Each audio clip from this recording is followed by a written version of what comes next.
This episode of the Wedding Film School Show is brought to you by MusicBed, the best music licensing platform for wedding filmmakers.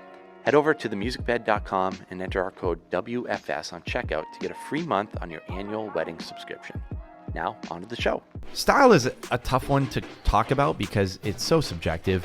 I know some people I'm like, dude, don't even go there. Don't even try to be stylish because you're not. You don't appreciate what goes into making a stylish wedding film. It's okay to make standard wedding films. There's nothing wrong with that. Some people might be perfectly happy doing it. If you raise your prices on the exact same product, you're not making a better film. Become more cultured, watch more movies, go to nice restaurants, whatever the thing you think you're leaning towards, like you can become cool. Right. You can become more cultured. You can become more knowing. You can grow whatever you want to be. Get right in my bag. Why you gonna try to get mad? Everybody wanna keep up. Don't you know I move too fast? I'ma zip right past. Drip all on my swag.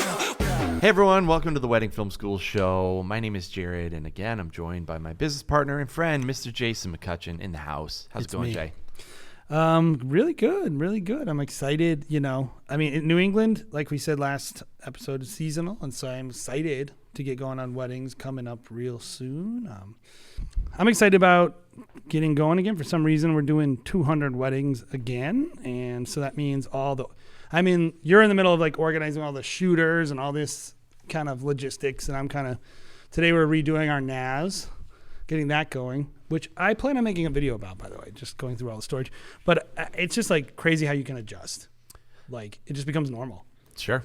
Yeah, I think this year is still just as busy as last year, which wasn't the plan. But I do feel like this year it's much more Didn't we say manageable. we were going to only do 120 at one point? Yeah, I think And it was then like 100. We were like, it's more realistically to do 150. Let's raise prices so that, it will only be 150, and here we are. It's crazy. Yeah. And just figuring out like what works best. Like for us, we have our contractors, but then we also have full-time staff members. How do we get that balance right? And that's just annoying business stuff. That's like hard to figure out. You don't care about that. It's just hard to figure out. Like we're just creatives here, and we're trying to figure it out. No matter what business you're running, you actually don't know how the stuff you do is going to turn out. Right. Yeah, that's okay. Like that's just, we're the same as you in that way. Yeah, totally. So I'm excited as well. I think it's a long time coming. We're going to have a crazy May, and we're really excited to get to it. I do feel a lot more prepared for this year. It's more of a controlled chaos. I've already have our entire team essentially scheduled out for the entire year, which didn't happen last year because we weren't sure what weddings were going to cancel or postpone due to COVID. Like it was more like a month or two beforehand. I was like, all right, Caleb, you're going to do this wedding. This is where we're going. Yeah. We didn't even. It was insane. We didn't even schedule our shooters in advance, really, because we couldn't. We literally couldn't. And so this year, and also there's just that anxiety that's kind of been vacuumed out of the air with people actually being like, yeah, we're going to get married this year. Like COVID right now. We're just doing it. We'll figure it out. Knock on white wood plastic table. Whatever this material is. Yeah. Knock on pressboard. Yeah. That nothing will happen this year. But I do feel pretty great. And really, really excited. So yes. What are we talking about today, Jay? Today we're talking about elevating your films. And we were kind of talking about like beforehand about what should the title be. And I felt like, even though this is kind of generic, it's just the right title. It's just the right subject. But I do think some clarification is in order in what we mean by elevating. And one of the things we talk about a lot on our show is elevating your brand, right? And elevating your films is more about like the actual, someone watches the film, the experience of watching it and like feeling. I mean, let me ask you this, Jared. You ever watch someone's film and you just go like, wow, that felt high end. That felt unique. That felt, it didn't feel normal. It didn't feel average is a better way to say it. It didn't feel average, right? Yeah, of course. That's what we're talking about. It's like, how do you make a film that people watch and go, that stands out versus this is average. But what we also wanted to clarify before we kind of talk about this is it's okay to make standard wedding films. There's nothing wrong with that. Some people might be perfectly happy doing it. They might be making great money. This is just like if you are in a rut, if you're bored, if you feel like you're hitting a pricing like wall that you can't get through, if you're having a hard time getting bookings, maybe you're just an artist, maybe you're competitive, you just want to be perceived as one of the best in the industry.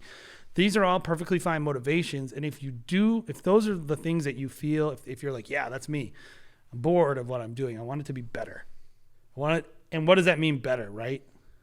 Like we talk about pricing a lot. If you raise your prices on the exact same product, you're not making a better film, right? If you have a new logo and it makes clients trust you more and they feel your film is better, you're not making a better film. What we're talking about is how to make a better film. Right. Yeah. This is basically my assumption of a lot of wedding filmmakers out there that listen to this podcast specifically is, you have a business, maybe you've been running it for years, 2, 3, 6 years, 7 years. And you're, like you said, hitting this wall and you're like, how can I get past this barrier to really create the kind of art that I'm looking to create, whether it's working with the right kind of couples or whatever it might be. You're like, I can't figure out how to get past this point.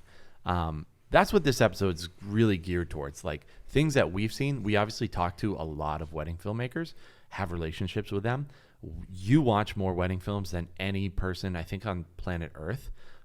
So you obviously have some insight into what the standard wedding film, I would say like what a boilerplate wedding film is versus the people that... We're not talking bad wedding films, by the way. No. If you're making bad wedding films, it's not what we're talking about. So when I say boilerplate wedding film, what I mean is essentially you're going to use music. Mm-hmm. Maybe it could be instrumental. Maybe it could be lyric music. Probably chapters. Probably, likely. And then it's probably going to be sound bites you're going to use from either the toast, the ceremony, maybe even the bride or groom reading a letter, potentially, maybe like a voiceover situation where you're recording that separately, maybe. And then also you're going to include A-roll, like showing the person actually speaking. The main moments of everything. Right, like moments from the ceremony, from the events. And then you're also going to be including B-roll, so beauty shots of the film. Generally, I think most wedding films are pretty chronological. At least has like a main thread of chronological kind of feel to it. But it's most of the time going to be just on a single wedding day.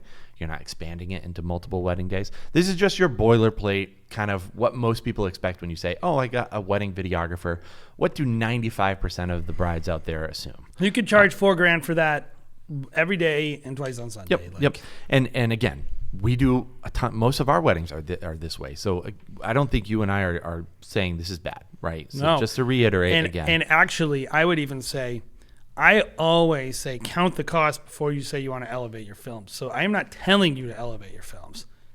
I am just saying if this is what you're interested in, these are some things you can do. Right. And we can say from experience that these would elevate our films, and we don't do some of these things consistently because of the cost. Yep. And when you say cost, it's a cost monetarily wise, and then also your time. Mostly time. Most of your time. And you might be offering more time at first and not being able to charge more. Passion, heart. You can't do it and not care, all those things. Yep. So let's go over. We wrote down 5 different areas that you could improve and elevate your wedding films. One being injecting style into your film. Developing a superior technique, rethinking storytelling, thoughtful sound design, and just basically working harder. So we're going to dive into each of those 5 different topics, starting with injecting style into your film. So what do we mean when we talk about injecting style? Style is interesting because the word cool is it's kind of an enigma because it's a moving target. And so when you're thinking style, like what most people say is my style, which that is valid. Like you're not everyone is capable or wanting to make the same film. And I think that's where your style comes in. But I think we're more talking about like, does a film feel like there's a knowing coolness to it, right? If I watch this film, do I think this person knows something I don't know? They're cool. They're cultured. They're refined. There's a lot of ways to do it. It could be edgy. It could be refined. So we're not talking about a certain style, but it's like it can go just like with clothing, where you can cross the gamut all the way from like looking like a homeless person and you're off-white, but you're actually way cooler than everyone else. I mean, did you see the suit that Justin Bieber wore to the Oscars, I think? Mm-hmm. He looks terrible. But no, he's so cool that I don't even get it. Like, do you want to do that? I don't know, but it would be stylish. And I think style is all about like making a person feel like it's just coolness, man. It's like being cool, and like being cool is definitely it takes work. Yeah, there are a lot of ways I think to achieve this. I wrote down 3 different filmmakers that if you're at home and you're listening and you are on Instagram, definitely look up these 3 people. I put down Peyton Frank, who's kind of more of like, I would describe her as like light and airy type of videographer, feminine. Filmmaker. Yep. Delicate. Yep. But very stylish. Very stylish. Bottle Brush Films is another person, totally on a way different, edgy, pop culture, kinetic. Yep. Yeah. And then I put Fior Films, who's, Sharon is one of the OGs, I think, when it comes to bringing swag and style to your film. Think about this word for Fior, because this is such an interesting word for wedding filmmaking. Mysterious. There's a mystery. There's like how is that pose? What am I looking at? Like I that's just so interesting. And then of course the grit of the city. Right. And I would say, style is a tough one to talk about because it's so subjective.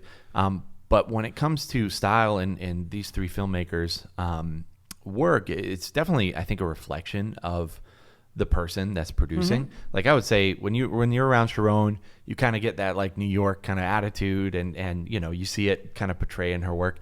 When you're around Grace and Andrew, you definitely feel the fun that's portrayed in their wedding films. Their website has friends on it. Yeah. The episode, like not their friends, like the TV show Friends. Yes. They're just so goofy. And, the moments that they try to capture, I think a lot of times are goofy. They're fun. They're stylish. Sexy. They're sexy. Yeah. Yeah. It's the different, Peyton has really just, from knowing her for the years that we've kind of been connected, watching her kind of go like supercharged. Yeah. Like, the connection to women's fashion. Yeah. It's just it just bleeds out of the film. Right. It just it's hard to tell the difference between her weddings and her editorial. Right. And I think that is just that's a testament to just knowing what you're trying to communicate. I think most people that are trying to create a stylish wedding film, and when they think about like what they want to be as a wedding filmmaker, most of us have a really clear idea of what we want to be creating. And I think where the struggle comes in is like, how do I actually execute on trying to create that type of film? You think people know what they want? I don't think they do. I think they do. I think a lot of people do. I think they know who they want to copy. Yeah, but here's the challenge with creating a stylish wedding film is I think you have to find the right couple for it. Of course. And that's challenging. Like, I think a lot of people out there are saying, I want to create a Peyton Frank film. I want to go to Paris and Florence, and I want to shoot these wedding films at these castles. But my client is getting married at the Holiday Inn next year, and I have to put my work on my website. There are a lot of hurdles to get there. I guess I would say when you think about, we're going to probably talk about their work when we get to storytelling, but like not to jump the shark, but when we look at there is a style that is like, okay, maybe I'm not shooting those types of events. Maybe I'm authentic, and maybe I'm like a little long distance. Where the way they elevate the style, they stylize their films, is the archival footage, like uber raw, uber authentic. Sure. Like just like, I think it really comes down to having a vision for what you want to do. But I do think, okay, so this is a question. Bad taste, right, is you know it when you see it. But it's very, very hard to describe, especially if you're trying to be not pejorative, like just like be like, meh, that idiot, he has bad taste. He's, but mainly like when I'm critiquing a film, a lot of times the thing I actually think is you have bad taste. Sure. And when I think through, like, how do I communicate this to this person? It's such an insulting thing to say to someone. Well, and I would say too, like with these 5 different topics, not everyone has to be super stylish. Oh, no. Like this is one area. That, like, I know some people I'm like, dude, don't even go there. Don't even try to be stylish, because literally You're not. You're not. You don't appreciate what goes into making a stylish wedding film, and that's perfectly fine. You know, we'll talk about, And maybe the question is, other ways you can elevate your wedding film, you know, in you know, the future kind of topics we're going to talk about. But yeah, I would say if you get out of don't there. care about your clothing at all, if you don't care, if you would never pay extra for a car because it looked nice, Right. if you will never stay in a hotel room because it's nice, Mm-hmm. if you would never go to a place because it's interesting, right? And this is what I'll say. I like Disney World. I appreciate the excellence of Disney World. I appreciate it's fun. To me, Disney World is not stylish. It is the opposite of stylish. It is not high culture. But there are some people who want to go to Disney World every year. There are Disney adults. Mm-hmm. That is their thing. I have no criticism of it. I would say it is a style. It's maybe not stylish, but it's a Disney style. But it's the There's a opposite of what Disney we're font, talking there's about. Well, I would say each person, different people will gravitate towards That is true. different types of And maybe styles. that's the thing is Yeah. like we're talking about like using stylish in like the way that they would use it in the fashion industry. Sure. You know, like I don't want to say But trendy. I would but say, you know, I think it does apply to the wedding world as well. Like there are certain people that would want a certain type of wedding film that's like you might gravitate towards. I can't think of any off the top of and my I head. shouldn't. guess. And maybe Disney's a bad example, but Yeah. the opposite example would be if you say like, oh, I want to go to Morocco. Mm-hmm. And they have such beautiful colors. Right. I want to absorb the culture. I'm going to stay in the Oman. Oh, I'm not going to go there. It's $800 a night. Oh, it's so worth it just to be in that room for 5 days and experience the intricate, neither of those are the right way to be. Mm-hmm. But one will help you more should I lean into caring about style a lot and caring about being more stylish? And we're not talking styled. Like you can make a very I'm fine to put I'm going to put this in print right now. I hate the office style wedding. Oh yeah. I hate that. Oh yeah. If you make that and you have a problem with me saying that, then let's fight about it. Come on the forum and make a post. But head over Wedding Film School group and post. Jason said this. I disagree. But why do I hate it? Because it's tacky to me. Yeah. It's not stylish. It's not cool. It's like a 12-year-old show. Why anyone would ever want? It's lame to me. Mm-hmm. Those are all subjective terms I'm using. It's not. It's just like it just feels not cutting edge. It feels passe. Sure. I guess my point here would be like, it is a style, and style is subjective. That's why this topic specifically is so hard to talk about, because it might not be your taste, but it is someone else's taste. I can imagine a lot of wedding filmmakers love making that film. I promise you, no one thinks it's elevated. Right. Not elevated, but to a certain person, like making a wedding film and the person buying a wedding film, you would say that person is going into a specific niche. I guess I would say and they're elevating they're going from a normal wedding film to a very niche type of wedding film. I guarantee you can't even sell that consistently. Like every once in a while, Sure. There's so many things. But about if you're it doing that, you're probably also creating photos with the T-Rex chasing the wedding party. Like you're doing those kind of tacky things that people like. But it's not elevated. It's not elevated. That's what we're talking about. I guess I would say it's probably no. We're not talking about elevated wedding films. We're talking about how to elevate your wedding films, which is different. That's different. I would say, I guess, agree to disagree.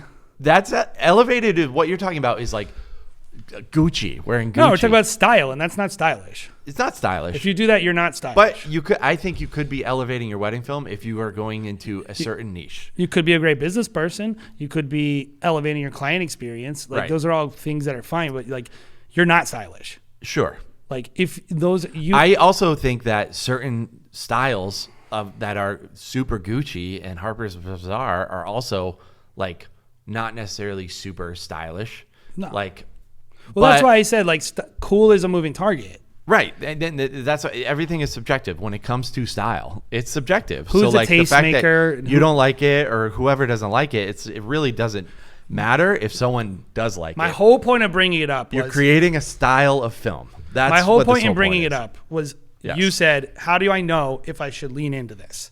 And my point is, if that's what you like, you're not a person who should care about that. You need to do other things. If you're like, I really want to make this 1999 office-based wedding film, and that's what I love making. Here's a good example.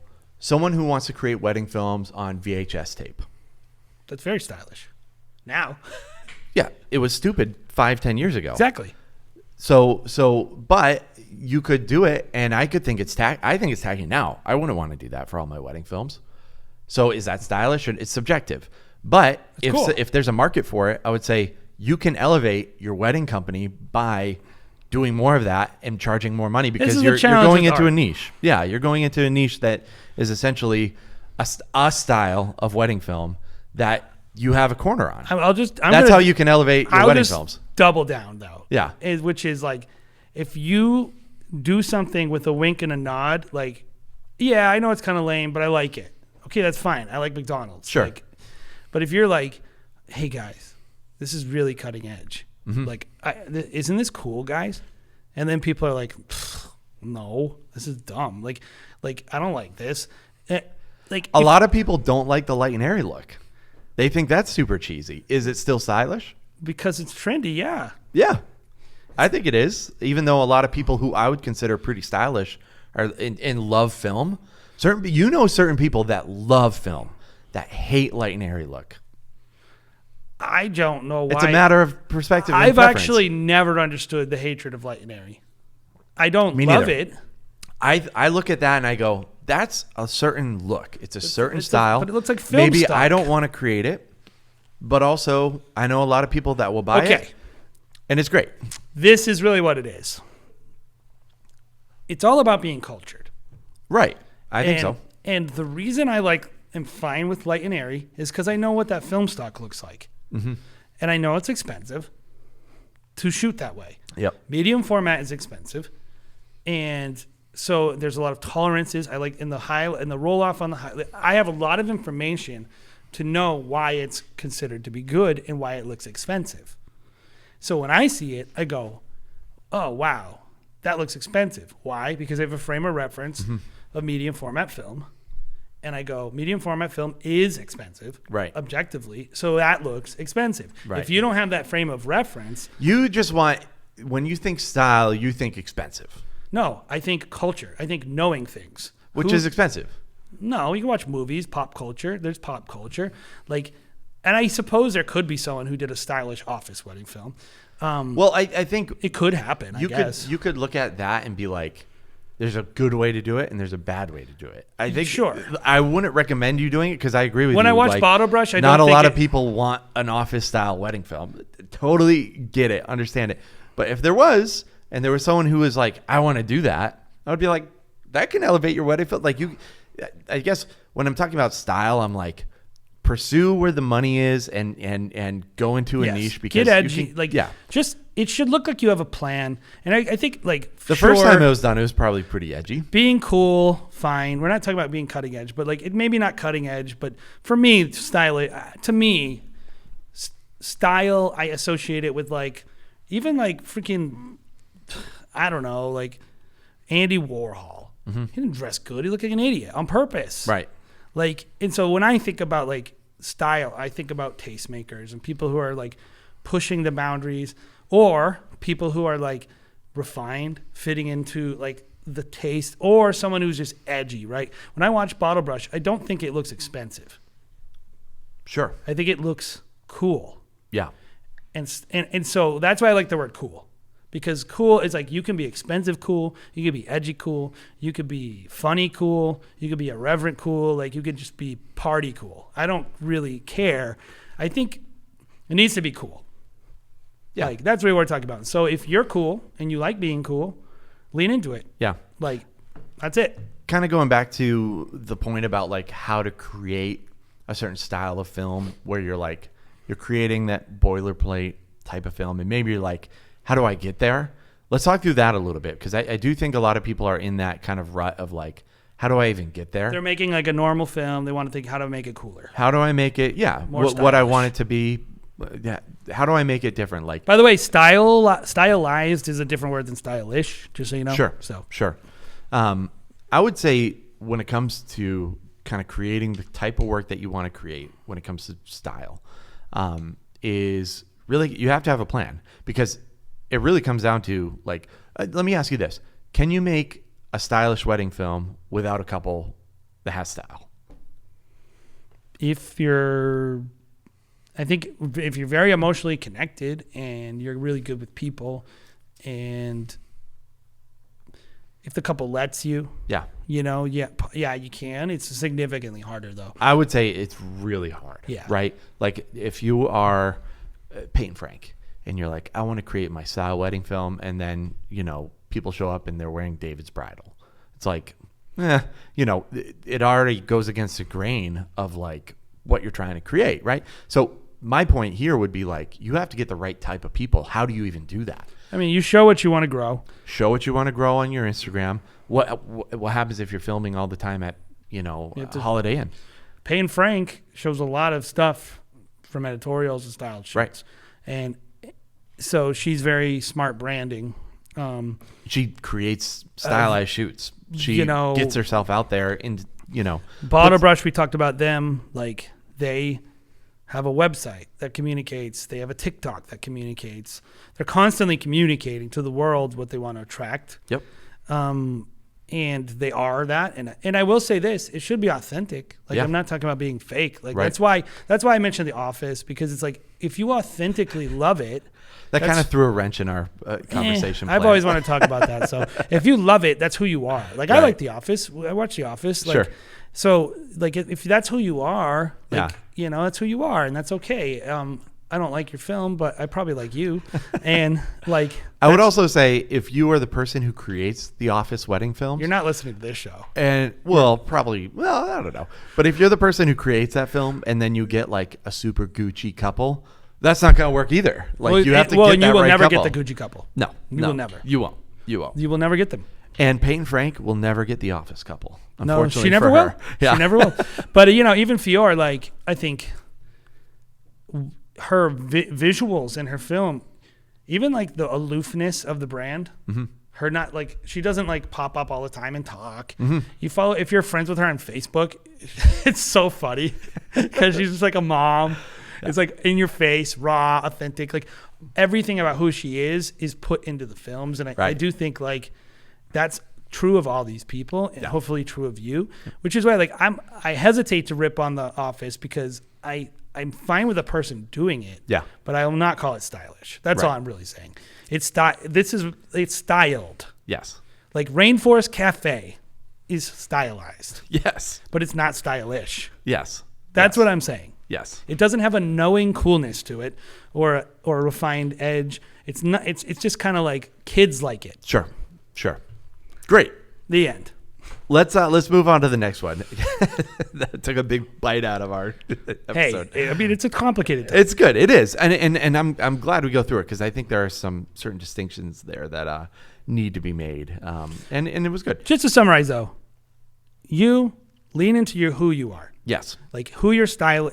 Being stylish is become more cultured, watch more movies, go to nice restaurants, whatever the thing you think you're leaning towards. Like, if you're like, I make Office films, I don't really like it though. I want to be cool. I want like, you can become cool. Right. You can become more cultured. You can become more knowing. You can grow whatever you want to be. I would say, put yourself at the center of that universe, and start creating what you actually want to see in your work. Just start doing it. The next one was develop superior technique. What do we mean by that? I mean, the short answer is shoot better. Edit better. Yeah, whatever. Just do things better. But I think the long answer is like practicing. I think culture in terms of watching great technique and being more, building up your repertoire and your vocabulary and your palette, but a lot of it is just practice, right? It's like, over and over and over again. Just keep doing things over and over again until you can get it down. There's a mechanical side. There's, of course, style involved. But it really comes down to just being a better technician. Right. Some people that I put under this category was 31 Films. I think their technical skill is incredible. Probably the best in the industry, I would say. When you watch their films, they're so intentional with their camera work. Yeah. And they know their camera technique. They know how to operate the programs really well. They could teach a class on how to edit, how to shoot. They just know their buttons. Talking to Aaron Tharp is a lot like talking to a DP friend of mine, Rich Ferry. Right. Very similar. Like, well, I was going to bring up Rich too. Yeah. Why would you ever do that? Well, because I love him. No. I'm saying that's what they said. Like, well, why would you ever shoot without your LUTs on? Why would a wedding filmmaker not know how to hit his focus every single time? Oh, yeah. And it's true. It's like, we're wedding filmmakers. We're not as technical. Just by osmosis of being in the wedding industry. This is why I resist people who talk about like, it's not about the gear, right? Because it's like, yeah, I mean, you can make a living and not be that good, but you're not going to be 31 Films. One of my favorite photographers, Jeremy Cowart, is not a technical superpower. He is an artist first and foremost. Storyteller, visually. Storyteller. Those are his skills, and that's why I'm saying like. Choose a thing. Yeah. And honestly, you don't even have to choose. You're probably just going to gravitate towards a thing. And what we're saying is lean into that thing. Yep. I think learning your ins and outs of your gear is pretty important. But some people definitely are going to lean into it. I think, 3 people that we did wrote down 31 Films again. David Chang, Ray Roman was another one. David knows his stuff. We saw him at Engage back in December, and he was someone that was just like knocking out edits overnight, just like so fast, so technical. His sense of composition, it's precise. There's precision. Well, and it's not even about being the most knowledgeable, right? It's like, but whatever you're doing, being like having the right technique, whatever you choose. Yeah. Being precise, I think that's the word that hits me here. People say I'm technical, by the way, and I don't feel I actually am. I think you're technical. You don't think you are? No. Explain that. Because I'm not precise. Like, I'm actually very emotive in my, so this is why. I go through our footage. You are much more routine.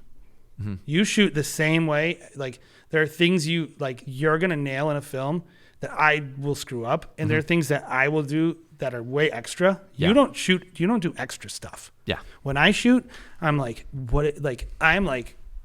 if I'm not inspired, I'm like, you could tell if I hate a wedding. Yeah. Just, that's not technical. Yeah. That's like, I'm being emotional. I think you, I'm smart. I care about numbers. You're technical, I think much more technical on the editing side. Yes. That's what you're going to gravitate towards. So I'm just good with computers. I'm good with computers. But you're going to go online. You're going to watch a YouTube video of how to, all the ways to use a NAS. Yes. And I will never. You could pay me, but it'd have to be a lot. But I'm much more of just like feel it out, be creative. But then I'm like, I want to be creative and create a system that I can do it over and over and over again. Yeah, it's just a different. I'm just saying, I know for me, I could improve in this. Yeah. Like when I think about like one of the biggest things for me would be to like be more precise, be more technical, be more like, it's not my number one benefit, right? But it's something that I could improve on and make my films better. Yep. It's caring more about like, is this in focus? Any area where you have a flaw in your film, if you watch the film and like if you go like, oh, I screwed that up, but I'm going to hide it in editing. Mm-hmm. Next time, don't screw it up.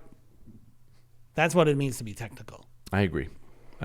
I would say too, when it comes to being kind of a technical person, a lot of times the creative people and technical people, it's a different type of skill. Like it's like, I'm either going to go this way or I'm going to go that way. So I'd say if you're not super technical, it's probably all right. I would say you probably have to know some technique in order to create an This is elevated definitely the wedding film. easiest thing to improve in, right? Right, because Like- it's just learning the X's and O's. And just repeating and Yep. repeat. Like if you're like, my handheld footage sucks. Right, Shoot more. right. Then Yeah, we get better. yeah. So I will say my tip here, if you're trying to elevate your films with better technique, is obviously watch people's films and try to figure out what you like about them Yep. and what they're doing that you're not doing. Yep. Right? The opportunities they're getting that you're not getting, right? And why they're being afforded that or whatever. But a lot of it is also having a plan, Yep. right? Like either an improvement plan, like this year I'm going to work on this wedding I'm going to try this. But like this won't happen by accident. You'll probably get a little better with like gimbal moves and all that crap. Like, but you'll hit a wall in your like technique if you don't constantly critique. Yep. So submit your films to the Wedding Film School, and we will continue.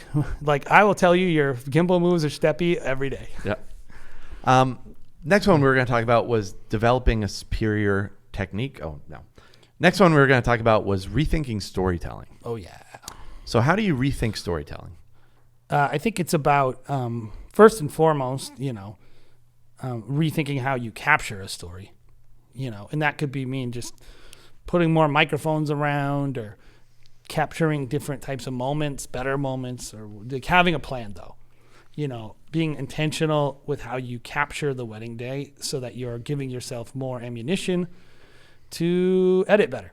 And then I think the other part is like extracting yourself from the wedding day and considering the people, considering the themes. Like very, very, very elevated storytelling is thematic.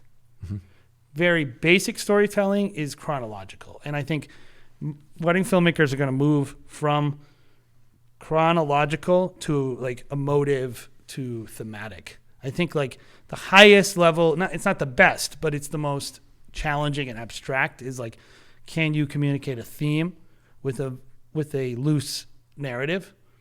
Like if you watch the film and you say like, wow, that one was about commitment, the theme of commitment.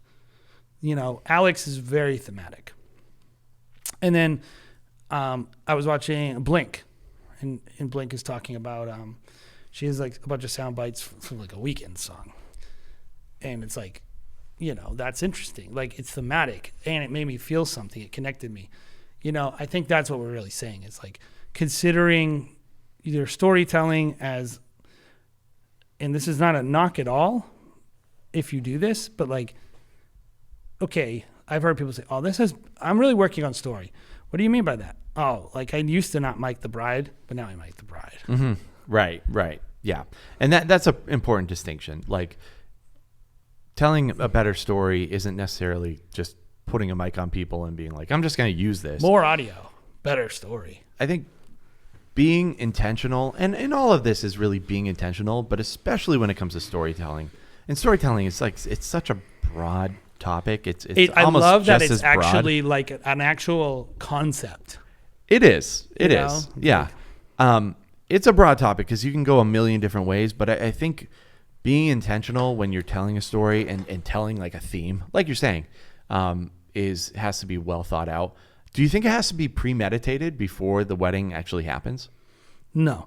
I think there are reactive people artists who run off inspiration, and so they get inspired and they go there. I'm a lot like that. If I feel something, then I react. Versus, of course there is. Let's imagine a destination wedding. Part of the story is the story of the place. Mm-hmm. So you've got to premeditate that. Like I got to get up at this time, shoot a sunrise, spend a day, get there a day early, shoot the town, create these moments. And then all of those moments are premeditated. That's premeditated. Yep. If you don't plan, it won't happen. Yep.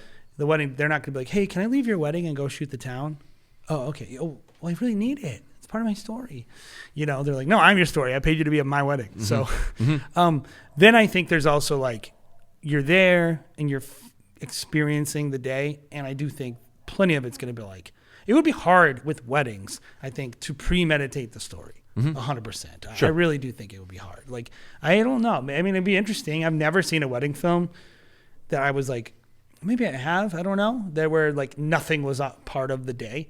Everything was like a planned out. Maybe that exists. I mean, that could be interesting, but I don't think it's very hard. Yeah. Like most of it is you're going to go there. The dad's going to give you a speech. You might cry a little. If it makes, this is what I'll say.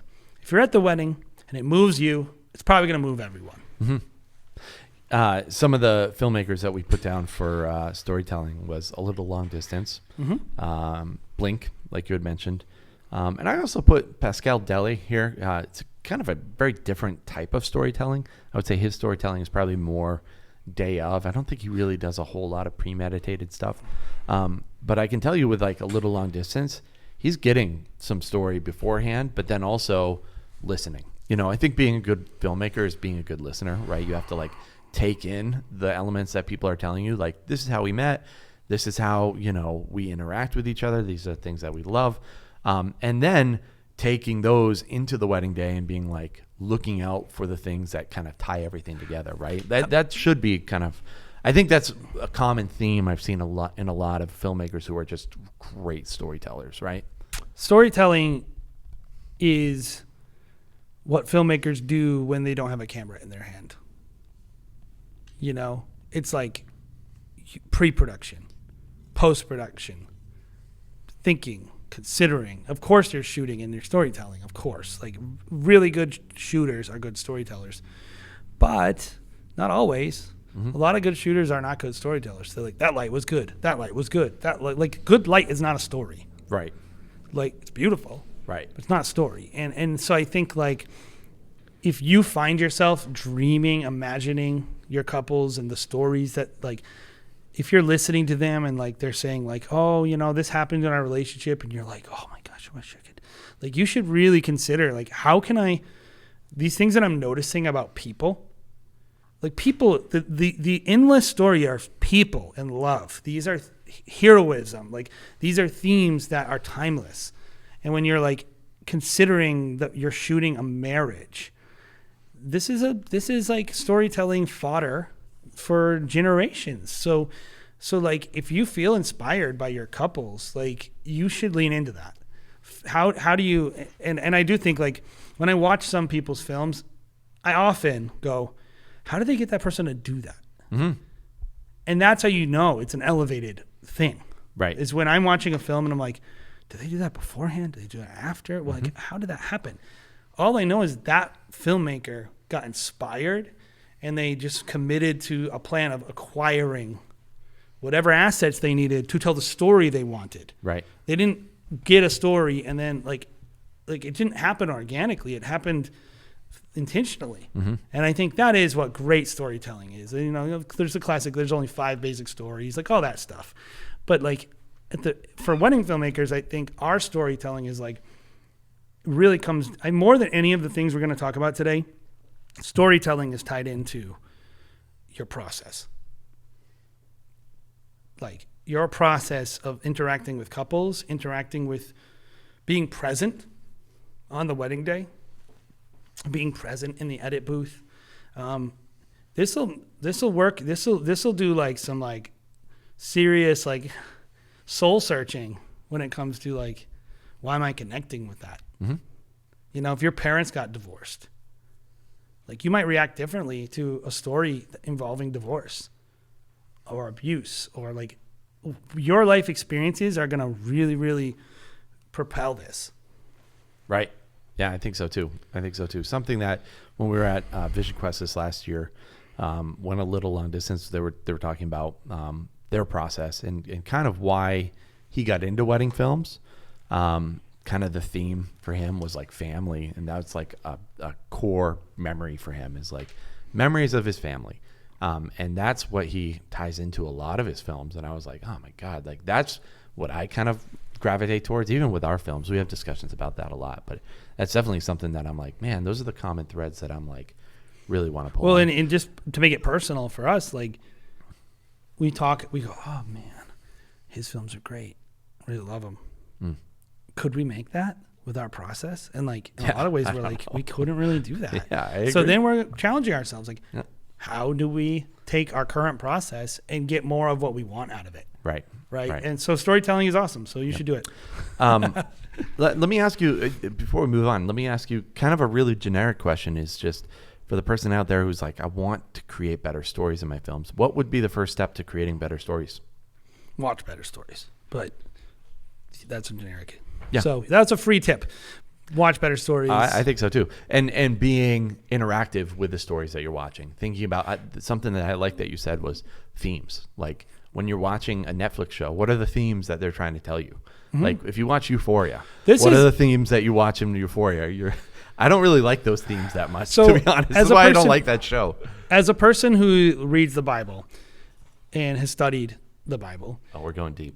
The entire narrative of Scripture, they have a meta-narrative and they have micro-narratives. But the entire narrative of Scripture is really just on repeat. It's, creation, separation, redemption. Creation, separation, redemption. Creation. It's like looking for themes in anything you're watching and reading. And like, honestly, this is a tip to get better at storytelling. Read children's books or kids' stories, things that are simpler, because they boil things down to its essentialism versus adults like nuance. But actually we really like simple stories. So we like a simple story that makes us feel like an adult. So it's like, oh wow, this is a crazy story. Yeah, it's about jealousy. It's about people being offended. But it's like, whoa, it's really just about like, it's like, well, no, there's themes. There's adult way. Like we don't experience life in a simple way, but the actual connection is often pretty simple. Right. So I would say like, watch simpler stories and then say, okay, you start learning about storytelling. Go watch Kurt Vonnegut, like The Shape of Stories. Go learn about storytelling, and then start watching these complex things you really like and realizing where it's simple, and then trying to apply that to your films. Yep. Think like a writer. Yes. Cool. That's good. Next one was thoughtful sound design. Yes. I really feel like this thing comes down to just considering your story in your sound design, and that doesn't just mean like, obviously we talked about sound bites. That's great. Good sound bites, looking for sound bites, capturing them. That's part of sound design. But the next level is crescendo, like the way the music is moving and how it affects your editing, or how your editing affects the music. And then of course the classic adding sound effects and layering sound, working within the same keys, working within the same tempos. Like this is I think in some ways this is the one where I'm like, man, this is easy. Why is this complicated? But I realize like I used to work in recording studios. So like right. my way of thinking about, and I'm a musician, sound is just like baked into my brain. Sure. So many people out there, I think when they think of sound design, they think about, I need to pick the right song. I need to pick the right first song and then the right second song. And then I'm going to add a couple sound effects. And then if there's a seagull, I'm going to add a little cawing to the shot. And then that's sound design, right? Sound design. Yeah. And what we're saying is like, there is an elevated way to approach your wedding film. Like there's so many different options. And as there is in kind of all these themes that we've kind of outlined, something that I really like when people do is like maybe part of the song is using lyric and then they're using kind of the underlying track, the instrumental version, and then they're kind of going back and forth between those two.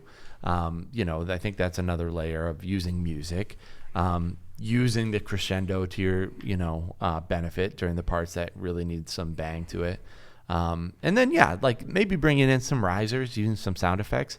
But I think a lot of people just think about it as that simple, like finding the right song and then maybe finding the right sound bite.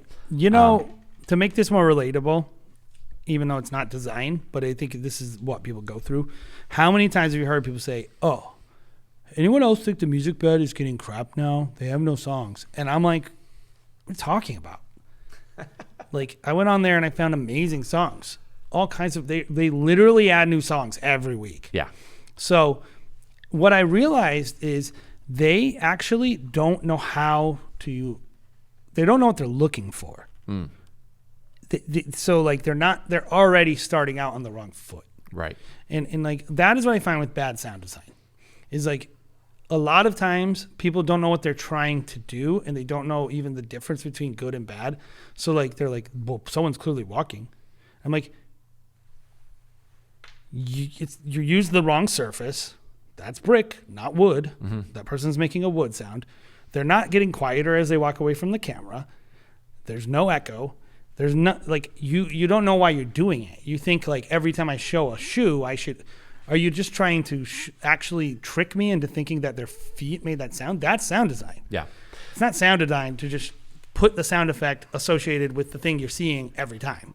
I almost think like thoughtful sound design is almost a subcategory of storytelling, like you were saying, because it's what is the story you're trying to tell, and how do you use sound to your benefit to tell the story better, right? Like some people that we wrote down, Henry Martin's Films by Stanton, Maru Films. Yeah.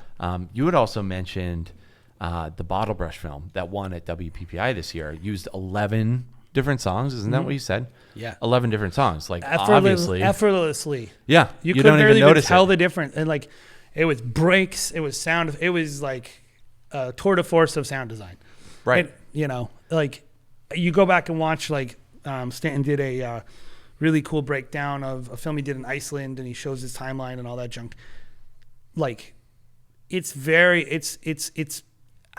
technical. It's not untechnical, but it's not that technical. What it is very intentional. It's like being very considerate. There is an element of style when it comes to sound design. Like you can become really tacky really fast. Like so that's why intentionality is so important. You have to know what you're trying to do, and so you can know if you succeeded or if you're coming across as like kitschy and tacky. Right.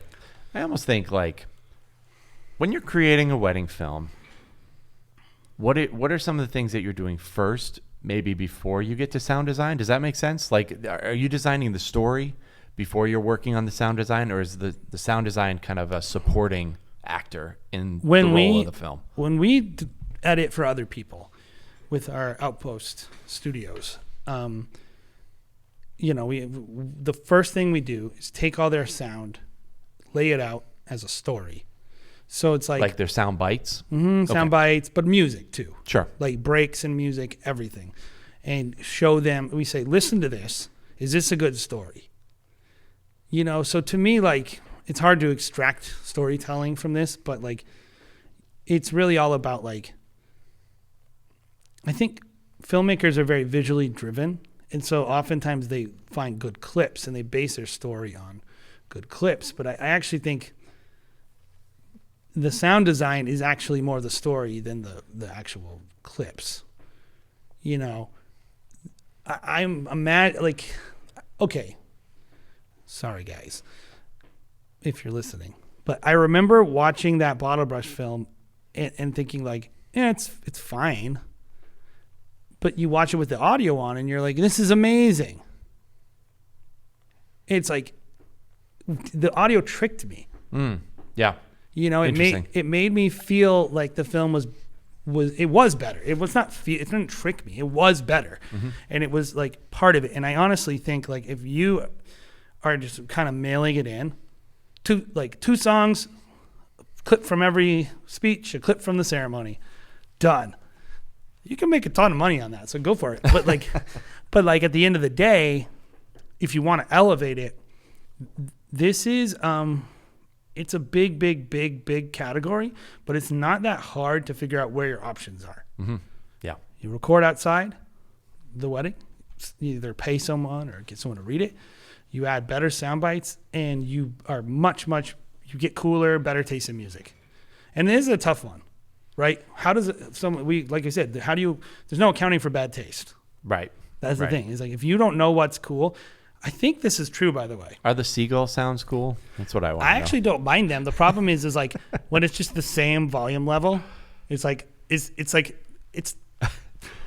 just pro tip. If you're putting a seagull sound in your film, and the seagull's mouth is not moving, and it sounds like it's screaming directly in your ear, you're not doing it right. Right. And I think like that's really like what it is. It's sound design is always, I feel like it's always, even if it's loud, it's subtle, right? Even if the music is loud, even if the sound effect is loud or whatever, like you shouldn't think, wow, that's out of place, right? Or you It has to shouldn't be even, subtlety. a lot of it you shouldn't notice. Right. Or they should really know. Like, I think you can be abrupt and like Mm-hmm. really in your face and really stylized with your sound design. Right. But you better be careful. Right. You better be like, you better have the footage to back it up. Yep. I think when it comes to style, though, if your sound bites are taking people out of the film to be like, what the heck is that? Yeah, why is this in there? It can go south pretty quick. You don't want to distract from your story. Exactly. You want to enhance your story. Yep. And then the last one we talked about was work harder. Work harder. Quit being so lazy. I think The Achilles heel of the wedding filmmaker, is that? I would just say probably not. There are a lot of hard workers, but you have to work really hard. And this is what I'll say as a compliment to the whole entire industry. This is hard. Like, you have to work really hard just to make a basic wedding film. That is a 12-hour day. So if you are fine with just that, that's not bad at all. But if you're like, my goal is to really kick it up a notch, it's not good enough. Mm-hmm. How many times do you laugh when you hear photographers talk about how hard they're working? I think I make fun of photographers in my head and on the podcast. And on the podcast. Even though I love photographers Me because too, what me they too. do with their branding and sales, and they work hard in other areas. I like to rag on them because I am one. But also I'm like, man, when we do wedding films, we literally take at least three times longer Oh, to produce it's the freaking same hard. thing for half the cost. It's freaking hard. So this is why this is just a gut check kind of thing, which is like, I know what goes into a lot of these people's films, and you're not doing that. Mm-hmm. When is the last time you woke up at sunrise? When is the last time you took a whole extra day to shoot that you were not paid for? Like, when is the last time that you got on a plane for free to go somewhere beautiful to shoot? Like, these are things that really high-end filmmakers are doing, right, to create this elevated film that stands out. And I would say this isn't just for you as a filmmaker who's trying to elevate your films. I would say if you're a wedding filmmaker on the higher echelon, that doesn't stop. Like, you still have to work really hard. The people that are making the best wedding films out there are still working very, very hard. Well, they still are waking up at 5 a.m. It doesn't just stop where you're like, I've made it. It's like you have to still work really hard in that atmosphere. Yeah, and obviously the goal is to make your job as easy as possible by not screwing up and by having a plan and all that junk. Of course. But we talk about 3 filmmakers that are hard workers. Yep. And actually, did we? Here are 3 filmmakers that are hardworking. We'll tell them right now. Yeah, the 3 that we put down were Fire and Ice, who those people are Crazy pre-production. freaking insane. Yeah. And they have a whole staff, but they are crazy how hard they work. You and I are shooting 200. I know weddings. exactly We're like, oh what my they're. God, how much work they have. It's crazy. I'm like, I wouldn't do that. I don't want to do that. Yeah, I don't want to do that. Yeah. Sculpted with Time. And then David Chang. Yes. David, by the way, you're the only person who made it on the list twice. Well, no, I did. I think I mentioned Blake twice. Well, not officially Not on officially. the list. They weren't officially on the list. So I, knowing all these people somewhat personally, I would say the reason we mentioned this is because it's you really don't know how hard people are working unless you've shot with them or unless you know them well. But the more I know these people, the more I'm like, the reason this is not happening in my films is because I'm not willing to do what they are willing to do. Right. And I'm not willing to get up as early as Alex is and shoot as much, 5-6 time lapses at every event. Mm-hmm. He didn't just get a good opportunity and then do that. Right. He did it to get the opportunity. Right. Watching David Chang at Engage and his team burn themselves to a crisp for 3 days because they knew that they're going to be in front of if you want something that everyone doesn't have, you have to be willing to do some things that everyone won't do. And I think there's this prevailing kind of theme amongst creatives to crap on hustle, insult people and almost shame people for wanting to work hard. your family, your mental health. Like these are legitimate things, by the way. Like, so I'm not criticizing them. What I am criticizing is the comparisons that people make, where they basically say the opposite of hard work. They describe hard work and doing, like, being an artist and someone who's able to do amazing things. They act like it can be done by people who aren't obsessive. It cannot be done. Go find me an amazing artist who didn't push themselves to the absolute limit. Freaking find it. Mm-hmm. Find me one. Nobody. So, like, if your number one priority is having your Saturdays back, if that's like when I talk to you about wedding filmmaking, you start saying stuff to me like, yeah, I just want to have my Saturdays back. I know you're not making exceptional films. Yeah. Because it's like a good artist is they're thinking about, how do I make better art? Like, sure. And like, that's cool, by the way. Like I keep saying, this is not about how to make money. This is about how to make better art. If you want to make better art, you have to be obsessed. You have to kill yourself. You have to be willing. And there are, of course, ways to do it. And I do think you have to rest still. So I am not in favor of no rest. That's a concept I believe in deeply. Having boundaries, I believe in that. Priorities, I believe in that. But like literally, like we're not. It's not work-life balance to get up at like. What does that have to do with that? Get up and shoot a sunrise. So that's like, do that. Just work harder. Right. And since you used a super generic phrase, I'll also use the harder you work, the luckier you get. Right. The more opportunities you get. So yeah, let's close this thing up. Hopefully that was helpful for you guys at home. I guarantee it was. I promise there was something in there for some of you, since yes, we're so confident. I'm so confident about that. I'm elevating my podcast. Yeah. But guys, we are going to be starting up the WFS live show again sometime soon. We have a date in our brains, right, Jason? We just can't say it. We just can't say it because we're still waiting on occupancy for the building. There's magic government rules that we can't just jump past. Ridiculousness, by the way, that we are waiting for before we give that official date, just so you guys aren't sitting by your computers waiting for us on that night where we restart it. But that date should be coming soon. We also have a BTS that's going to be coming out next week. So make sure that you're checking in on the YouTube channel because that one's going to be pretty good. That's an elevated I'm actually really excited Boston wedding. About one thing we're going to be doing, which is I'm going to be doing live editing on one of the days of the week. Mm-hmm. And I'm just going to, throughout the season, just edit entire wedding films from start to finish. Well, that's cool. That's an announcement. Yeah, with everybody. So, we'll be hanging out for like a couple hours, 2 or 3 hours at a time. And won't work on the film when I'm not doing that. And hopefully I won't be late on anybody's deliveries. But I'm excited about, in terms of storytelling, you'll get to kind of see some of our process. You can criticize me and make fun of me and realize I have no credibility. All those things are on the table. Yeah. And then the last thing to remember, we are doing a wedding filmmaking team building class on Wednesday, May 11th.